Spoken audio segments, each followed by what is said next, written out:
Do you need a worksheet? Let me get you a worksheet.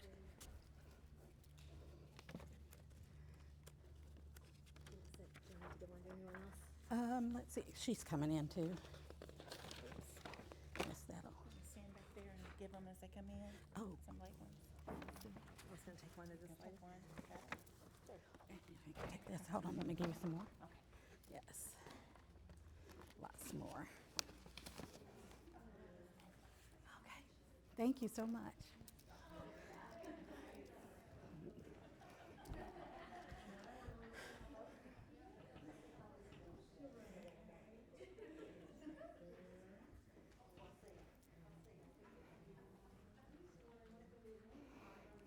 Got a few more coming in.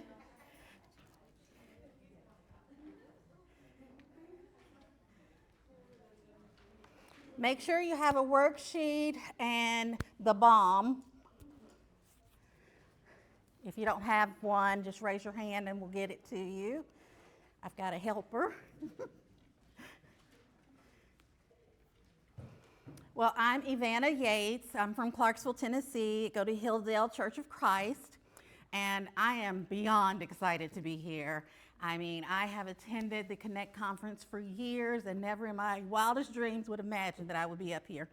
But I am, and I'll tell you, I'm talking about transformative conversations today. And this is a topic that's close to my heart because whether you believe it or not, one conversation can change the trajectory of someone's life. I know it because it happened to me.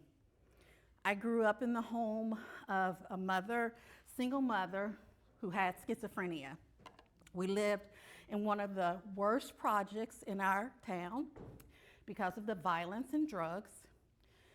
But a bold church with a unique vision came into our community on a VBS campaign. And they had a bus, and I got on that bus, and I went to VBS.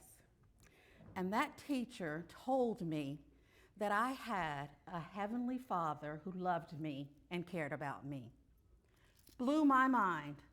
I had always been told I didn't have a father. I wasn't one of the lucky ones who get to have a father. But that teacher told me that wasn't true, that I had a father who loved me and was with me always. And that made all the difference in my life. I got on that bus every day for VBS, and every day after that, the church came to get me, and they would take me to church, and I would hear the message about the Lord, and it would touch my heart. But because of my mother's schizophrenia, she was in and out of mental institutions, which meant that I was in and out of foster homes. To the point at 13, when they didn't have a foster home for me, I was placed in a girls' home with juvenile delinquents. But that church kept hold of me. And no matter what foster home I was in, no matter if I was in the girls' home, they would find me. And they would come and get me and take me to church and tell me that God is with me and God still loves me. And I believed it. And that church changed my life. So we're going to be talking about transformative conversations. So ladies, how do you carry your purse? Do you squish it to the back because you like to keep everything behind you? Do you wear it on the side because you need it close? Or do you carry lots of bags because you got to have everything with you? Might it be a little insecure about losing things? Or maybe you have an oversized bag with everything in it because you need everything to make you feel better. Or maybe you don't carry a purse at all because you're a boss and you depend on everybody else to take care of you. Or maybe you carry it with one hand, you're barely hanging on, and you just can't handle one other thing in your life. Well, they say there's a science to this, and this tells us our personalities, but I don't believe that because we're women. We pick our purse based on our outfit or our activity, where we're going, what we're doing, and that's how things are handled. But some people carry a backpack because they always want to be ready to get up and go. But we want to make sure that we're not being judged by what people think is our personality. We want to make sure it's the right perspective. So, I like to have something fun. And when you look at these pictures, how many of you see a tree? How many of you see two faces? Okay. How many of you see the leaves on the other tree? And how many of you see the snake in the grass of those leaves? Yeah, kind of hard to see. You kind of got to zoom in. I wish I had circled it like she did on hers, but sometimes if you don't have the right perspective, it can cause problems. It can turn out to bite you. So sometimes we got to zoom in close and examine things differently with our perspective, that point of view, that attitude. So we always want to make sure that we are seeing things from God's perspective. So what's that? Well, God sees us as created in his image, Genesis 1:26 through 28. And we are children of his, Galatians 3:26. But more than that, we are created on purpose for his purpose. Remember, ladies, in the garden, Adam was there. He had everything. He had all the animals he was naming, but something was missing. You know what that was? Us, women. We were missing piece. We were the missing piece. But not only that, we were the grand finale of God's creation. So that when we step into things, we add something. We add value because of who we are. But not so much of that, but because that's how God designed us. We're supposed to make a difference. We're supposed to be the missing piece. And so when we show up, we have to show up in his image and doing his purpose. And as children of God and as Christians, we are Christ's ambassadors. We represent Christ to the world. 2 Corinthians 5:20 says, we are God's ambassadors, imploring the world to reconcile to God. So as his representatives, we have to show them what God is and how they can become children as well. We have to remember, are just Christians created in his image? No. He created everyone in his image. Everyone has a purpose, and everyone has meaning and value. And sometimes we don't lean into that and we miss the mark.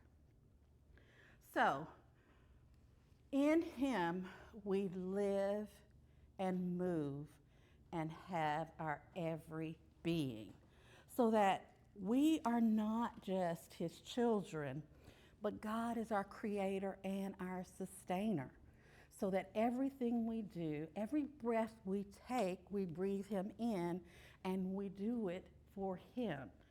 And I think sometimes we forget that. We get up in the morning and we get our day started and we just forget that our whole being is about God. And when we open our eyes, we forget that we have sight because of God. And some days I wake up and my knees are hurting, my back's aching, and I just want to lay in bed. And then I think, no, I've got to get up and move because God wants me to. There may be a day when I can't do that, but it ain't today. So we keep going and we make sure that the world sees our identity as Christ's identity. And because of this identity, we are compelled by his love, so that we don't see things the way we used to, and we don't do things the way we used to, but we see people the way God sees them. I worked for the last 30 years in healthcare. I've been a nurse practitioner, and I worked in neurology, my specialty. So I saw a lot of people who suffered from strokes and brain tumors. But recently I've transitioned over into behavioral health, and there are a lot of people stuck in patterns of behavior and dysfunctional thinking, and they're trapped, and they don't see that they have something missing. So today I'm going to talk about transformative conversations, and we're going to look at 3 different areas. One is conversation with the world with Eve in Genesis chapter 3, and then conversations with ourselves, and that's going to be looking at the woman with the issue of blood, and then conversation with Christ, the woman at the well. And we're going to go through all of this. But why are we talking about communication anyway? Well, as the previous speaker mentioned, in James 4, it's the whole basis for how we interact with each other. Where do these wars come from? They come from our selfish desires and our bad motives. It is the leading cause of divorce, and it's the leading cause of job dissatisfaction and breaking up relationships. And communication is important because, we don't really learn how to communicate. When we're little and you have baby, you teach them how to talk, but you don't teach them how to really express themselves, manage those big emotions, or even how to argue correctly. Unless you're a lawyer, you don't know how to form an argument and not tear somebody down. We don't know how to break up easily or gently. And in this day and age, people are ghosting, or they're just not showing up, or they're just disengaging. So in Galatians 5:13, it says, "You, my brother, were born to be free.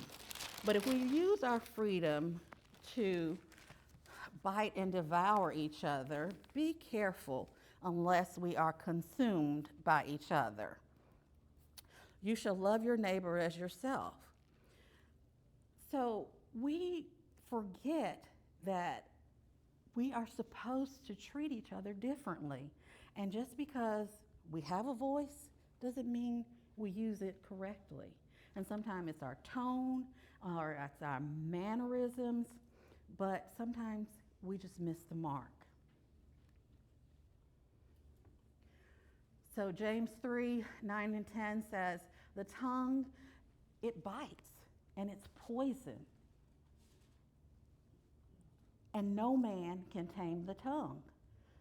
So when we are telling ourselves, bite your tongue, don't say that, we can't do this by ourselves. We have to let God step in and do those things for us.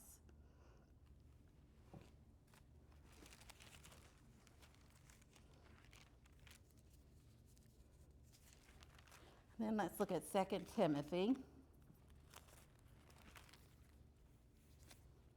2:23 and 26.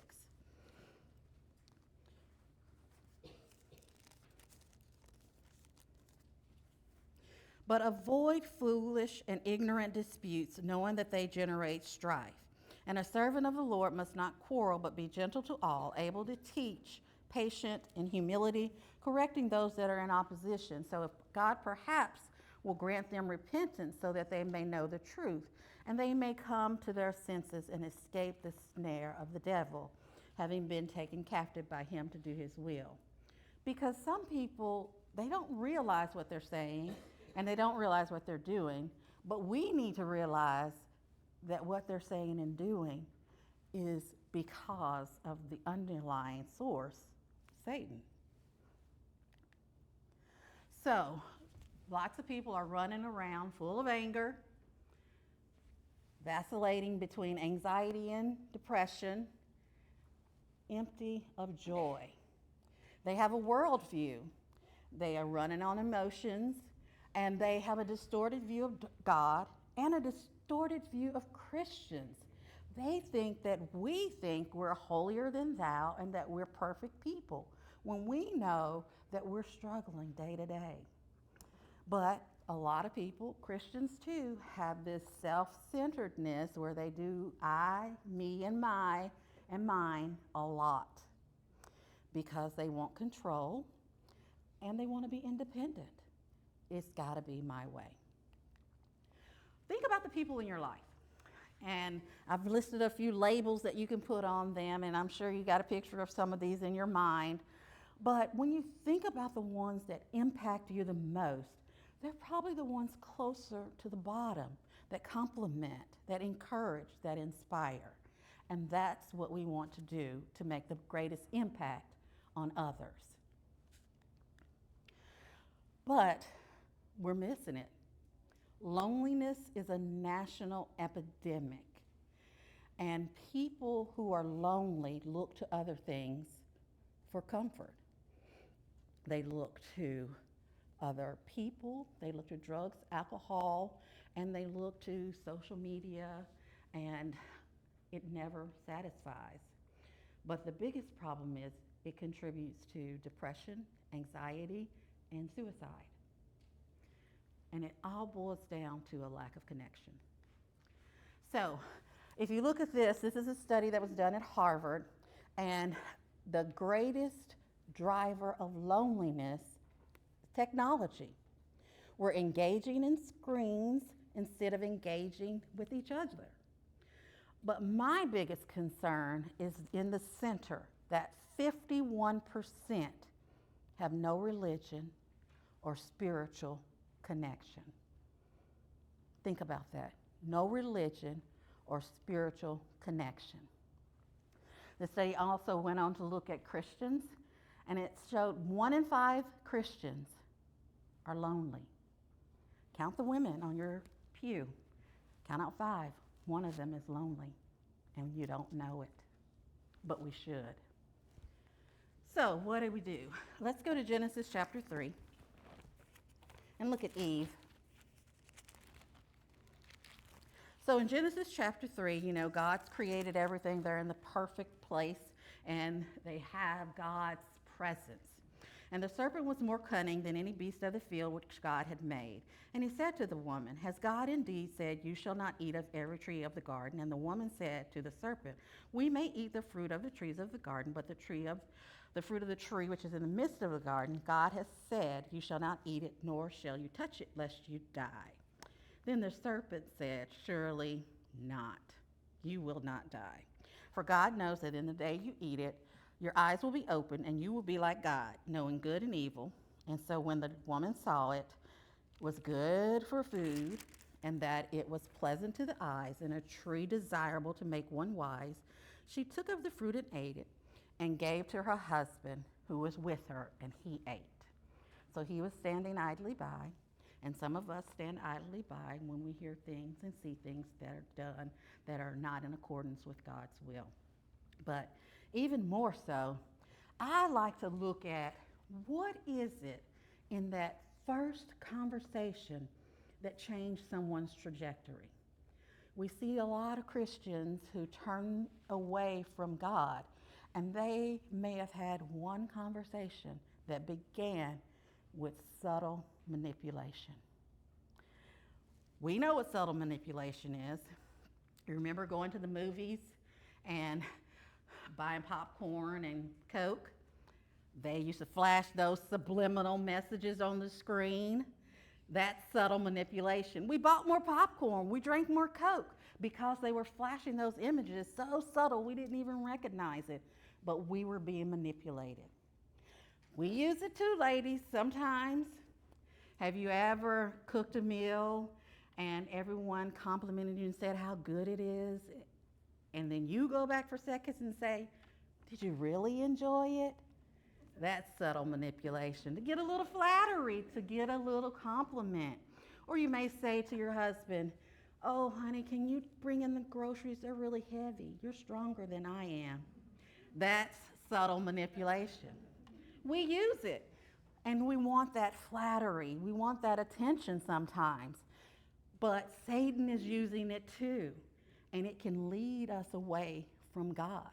We can have the perfect situation. We can have the perfect job, the perfect marriage, and be at the perfect church. and then get lured away. And so we got to be wise to his tools. All of the shame and blame and condemnation that he uses, but also that flattery where he says, oh, you deserve more. You're not getting enough love. You're not getting enough attention. Look elsewhere. And that's where we get into trouble. Disbelief, deception, distortion, all of these things distract us from God and make us more susceptible to Satan. But what battles subtle manipulation is truth. And so we have to lean into the truth. So when you're looking at truth, you also have to have discernment. And so that comes with a little bit of knowledge and knowing that the devil is after you and the devil is working and he has his minions all around. And so you have to be wise in order to recognize it. But what happens when manipulation occurs is it challenges God, it challenges God's integrity, it challenges his word, and it challenges his intentions. And so we have to realize that some of it may be developmental. A lot of youth make poor decisions. And so when we have young Christians, they may turn away from God into other things. But we also know that developmentally, their brain's not fully developed. That frontal lobe doesn't finish until you're about 26, 27 years old. And that front part of your brain is where you make those decisions, that executive function. I always have debates with my youngest son. He just turned 26. And so he'll say things, and I used to think it may be generational, but now I realize his brain's just not fully developed. And so I have to catch myself from saying, you don't know what you're talking about because your brain's not developed. So I have to pause and say, that's interesting. Tell me more. So that I can try to understand his thought processes because it's different. But also because I need to get him to understand that his maturity and his experience and his knowledge, wisdom, and discernment hasn't reached full growth yet. And that's how we're dealing with some people as well. But that's how we're also losing a lot of our young people when they leave home. We can't make them go to church after they're 18 and out of the house. It's got to be something that they want to do and that they desire to do. So manipulation, what it does is it disrupts the status quo and it divides and devalues. So when we look at communication, we got to know what's good, what's bad. And toxic communication has a definite feel to it. You know when you may not know when you've been subtly manipulated, but you know when someone said something that doesn't leave you feeling good. And toxic communication comes from a lack of love, a lack of empathy, jealousy, pride, bitterness. And what we want to have is transformative communication, where we are turning people towards God and not away. And every one of these characteristics on this tree that's transformative is based on love. It's rooted in love. And so we want to make sure that that's how we address others. This resonates deeply because it's rooted in Christ's character, and it's the character that Christ expects from us. Colossians 4:6 says, let your communication always be full of grace. That's that love and mercy, and seasoned with salt, so that it's palatable. People can taste it and understand and be affected by it in a positive way. And Ephesians 4:29 through 32 says, let no corrupt word come from your mouth, but what is good for building up, edifying, and giving grace. I was at a camp for a youth week, and one of the ladies was talking about another member of her church, and she said, she cusses like a sailor, and she knows the Bible from front to back. And I said, does she read Ephesians? Does she know Ephesians 4:28 and 29? The Bible is very specific about how we should communicate. And we should not have people who see our face, hear our words, see our actions, and think of anything but Christ.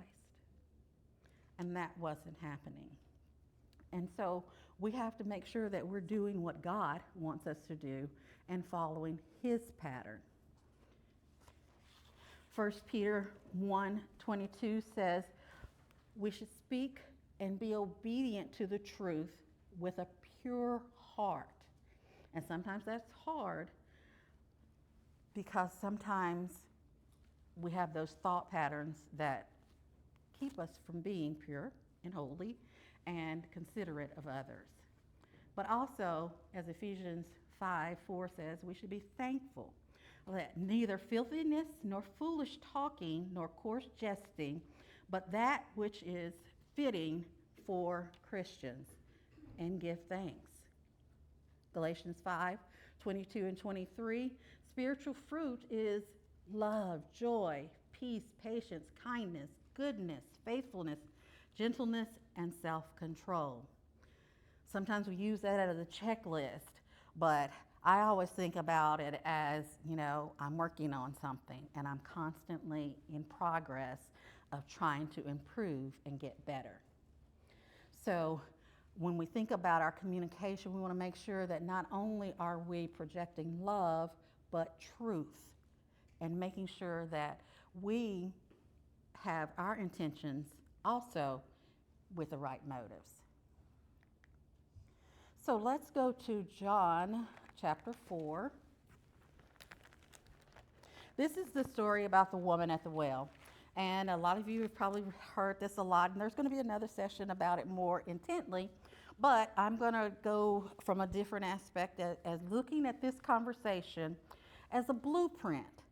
This is a framework for not only how we should engage with others, but how we should engage with Christ. So, remember the woman at the well, she was a Samaritan. And, it's interesting because two of the most impactful stories that Jesus was involved with were Samaritans. And the Good Samaritan, and now the Samaritan woman at the well. But the Jews and the Samaritans, they didn't get along. I won't go into all the history, but let's just say they were feuding like the Hatfields and McCoy, or like Taylor Swift says, they had bad blood. So they didn't get along. But he told his disciples he had to go see her. He said, I have to go to Samaria. So starting at verse 4, he needed to go through Samaria. So he came to Samaria, which is Sychar, near the plot of ground that Jacob gave to his son Joseph.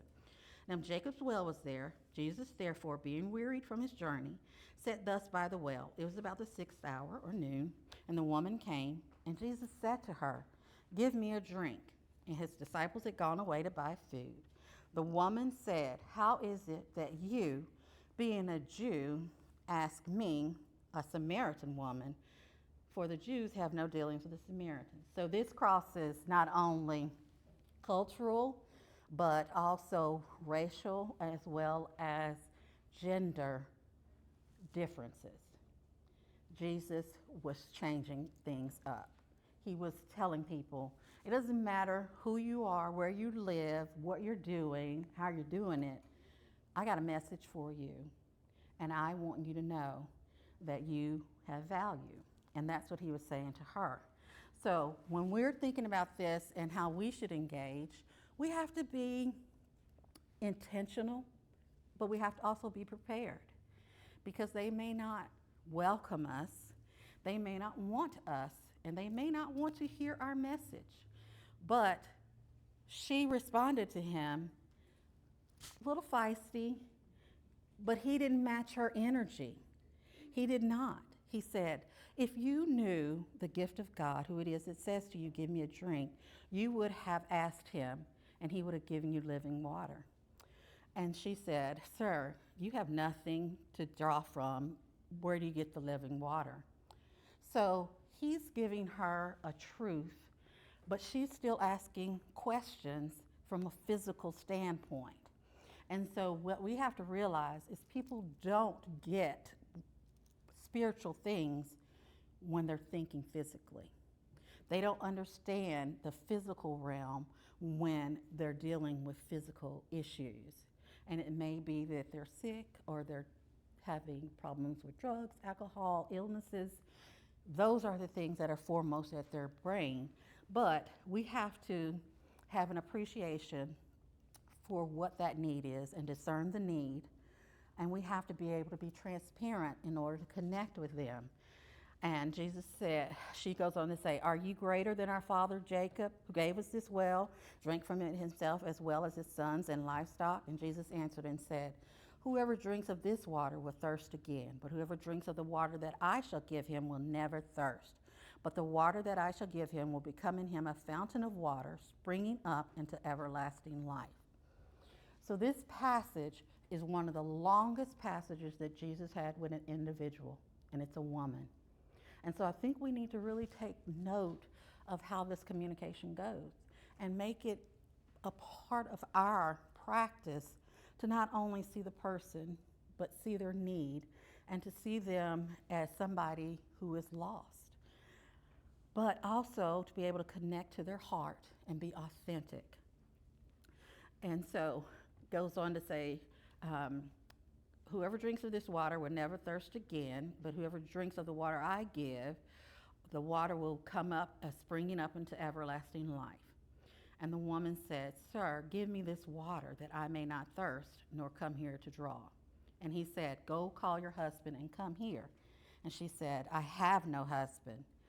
And he said, "You have spoken well. I have no husband, for you have had 5 husbands, and the one whom you now have is not your husband. In that you spoke truly." She could have lied. She could have pretended. Some of us lie and pretend when we're not doing things the right way. Some of us make up stories and grand things about what we're doing instead of being honest and truthful. But the fact is, people whose lives are messy, they know their life is messy. We don't have to tell them that. We don't have to echo that they are lost. They know that, and they know they're struggling because we struggle. And the difference is we can put it on Christ, and we need to show them how they have that same opportunity. And so Jesus, he didn't say, "Oh yeah, girl, you've done so much. You've had too many husbands. You really need to stop." No, he didn't. He understood, and he validated what she said. Yes, you can repeat, "You're an alcoholic," or "You have a problem with drugs," but not be convicting or judgmental. He validated her condition. But he also offered more, and being able to listen to her as well as being able to give her hope. And so she says, "Sir, I perceive you're a prophet. Our fathers worship on this mountain, and the Jews say that there's one that we ought to worship in Jerusalem."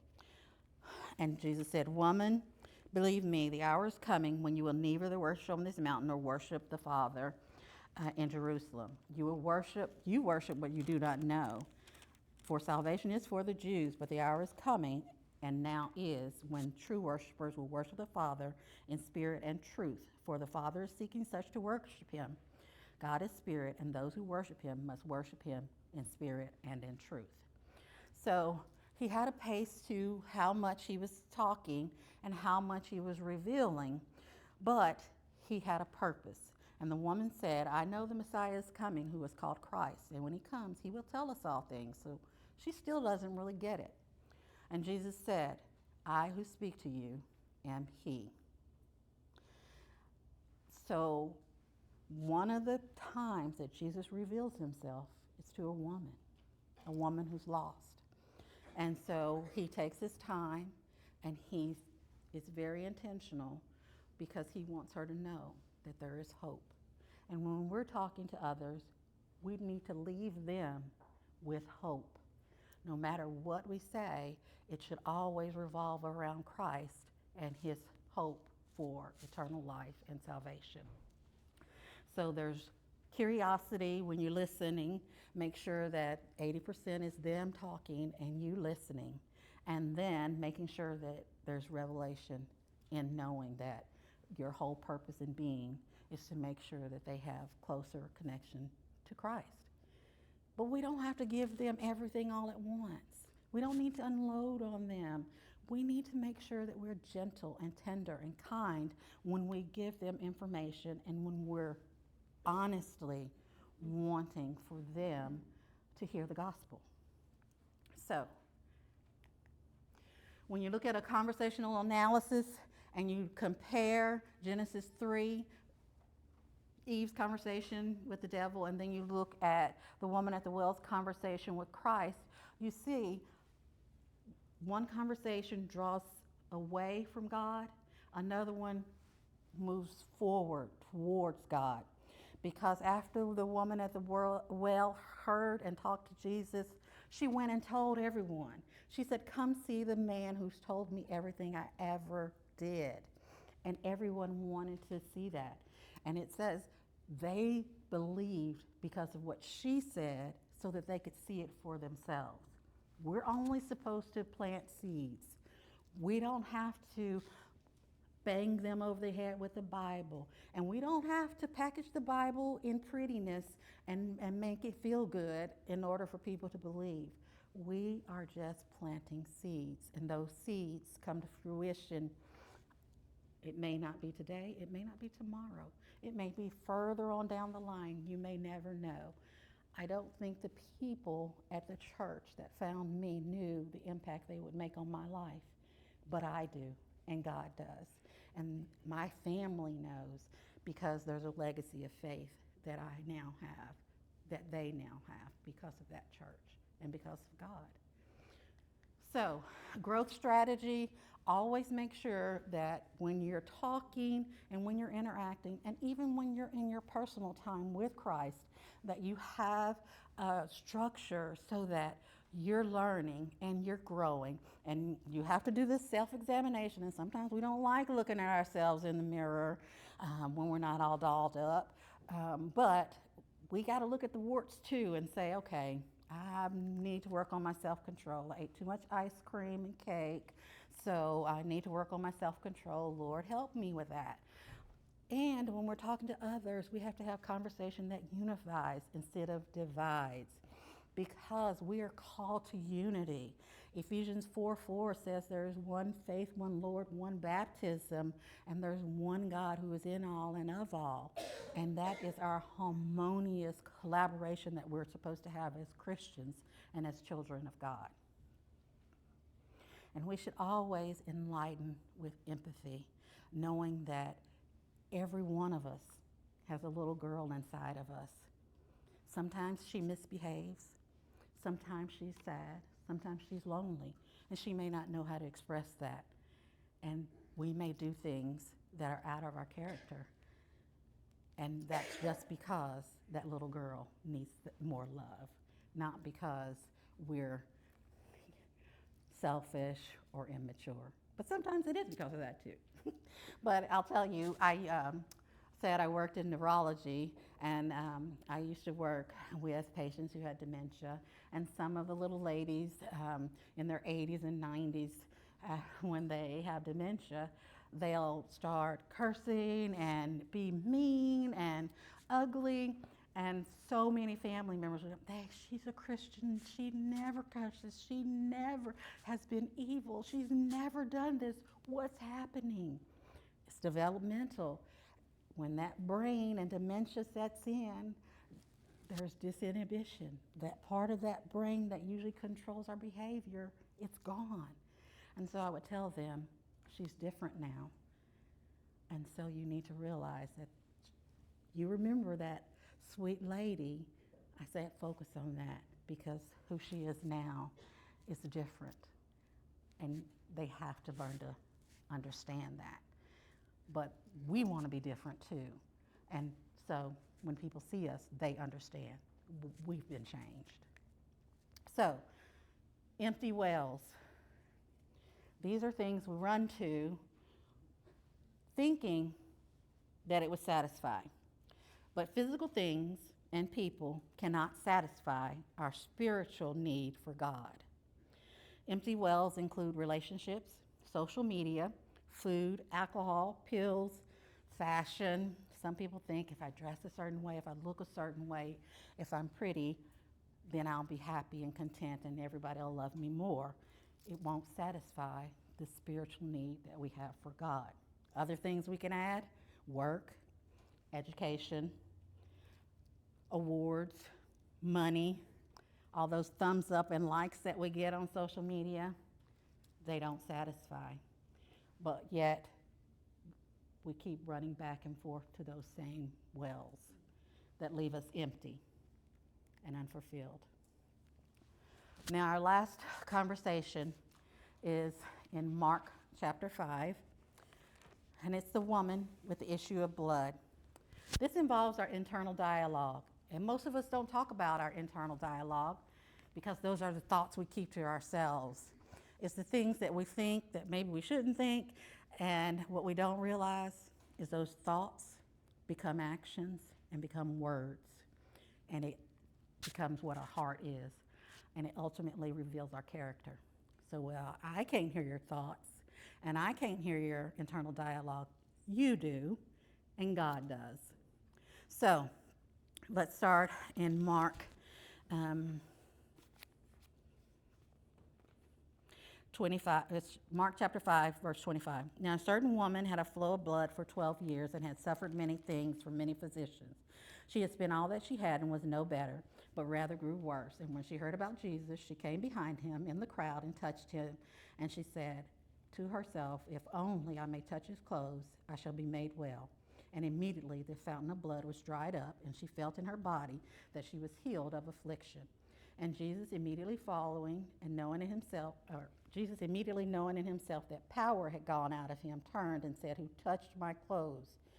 But the disciples said, "You see the multitude around you. How can you say, 'Who touched me?'" And he looked and he saw her, and she was afraid and trembling, and she told him what had happened. But he said, "Daughter, your faith has made you well. Go in peace and be healed of your affliction." So she snuck up on Jesus. She stole a little bit of his power. He wasn't mad at her. He didn't convict her. He didn't condemn her. He called her daughter. And that's what we are. And that's how we should see others, as children. And when we see that person with that sign standing on the corner, I want you to start seeing them as a little lost child, a little boy, a little girl. And imagine that sign saying, "Can you point me to the Father? Can you show me Christ?" Because that's what we see. Those are lost people who need a Father. And we need to be more in tune with that manner of seeing and witnessing to them.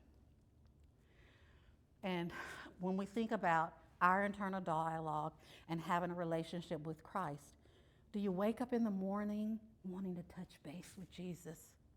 Just get a little touch of him and take him with you all day long so that he can take care of that boss you may have that always criticizes, or take care of that person who always complains, or just so that you know that you have peace when you enter into the world. So, how do we do all this? We got to have the mindset of Christ. And we've had a lot of speakers who talked about the mindset of Christ. Philippians 2, 1 through 5, and 14 and 15. Be like-minded as Christ, one in spirit and mind. Ephesians 4, 1 through 5. Be worthy of the calling, and with lowliness and gentleness, with patience, love, bear one another. But keep the unity of the Spirit in the bond of peace. We have to be mature but speak the truth in love and truly, truly care about others. It's a new attitude of mind. And Philippians 4:8-9, it says that there's a place, when you go to places, you want to read reviews if you go to a hotel, or you want to read reviews of a movie. I use Philippians 4 as my measuring stick for how I'm going to do things and where I should be going and what I should be participating in. So Philippians 4:8-9 says, finally, brethren, whatever things are true, whatever things are noble, pure, lovely, good report, if there's any virtue, if there's anything praiseworthy, meditate on these things. So I look at it and I say, is this a lovely thing? Is this true thing? Is this good? Will there be somebody reporting that I did this? Should I be here? If not, then that's not where I'm going. That's not what I'm going to do. So this helps me kind of guide me where I should be and how I should be doing things. So I wanted to leave you with a few conversation facilitators and barriers. Anytime someone says, help me, or you say, help me, that's a point at which you can start a conversation. Other things like, help me understand, tell me more, or I hear, I see, I'm sorry. Because at the end of the day, people only want to know that you see them, you hear them, that you understand them. And when you injure people, say you're sorry and be truly sorry. Don't say, I'm sorry you feel this way, or I'm sorry, but. And definitely anything that says you did, you are, you can, is not a way to start a conversation. You will be shut down and people have turned off your message already. And if you start with, what were you thinking, or what were you doing, or how did you, those are definitely ways to close the conversation before it starts. So ladies, we have been given a legacy of faith. We have a responsibility to share it with others, and we affirm to people that they have value when we tell them about Christ. And 1 Peter 3:15 says, always be prepared to give an answer for your faith and for why you believe and for the hope that you have. And I hope that we all can do that because that's our responsibility. I'll tell you, I was in Atlanta with my family recently, and this little boy has my grandson. He's now 11, but we went to Hard Rock Cafe, and the music was blaring, and when our food came, all the others started digging in, and he yells out, aren't we gonna pray? Because it's our pattern. When we sit down to eat, we hold hands and we start to pray as a group. And so everybody, I said, yes, of course. Everybody stops eating. We grab all our hands and bow our heads, and we're about to pray. And the manager comes over and he says, can I pray with you? And we said, okay, sure, come on in. So we made way, grabbed his hand, and he said, can I say the prayer? I said, okay, sure, you go right ahead. And so he starts to pray this wonderful prayer, not just for the food, but for our family and for our country. And he just really enlightens. And I tell you, the music actually got lower. Other people start saying amen. And that place was inspired just by my grandson saying, aren't we going to pray? And that's what we need to lean into, that legacy of faith that we have, because it's powerful. But thank you, ladies, for listening. You've been very gracious. This was an honor for me. I gave you all a lip balm because I want you all to write on the back of that Psalms 141, verse 3. Psalms 141, verse 3. It says, set a guard over my mouth. Keep watch over the words of my lips. So every time you put on a lip balm or your favorite lipstick, pray Psalms 141, verse 3. and set a guard over my mouth. Thank you, ladies.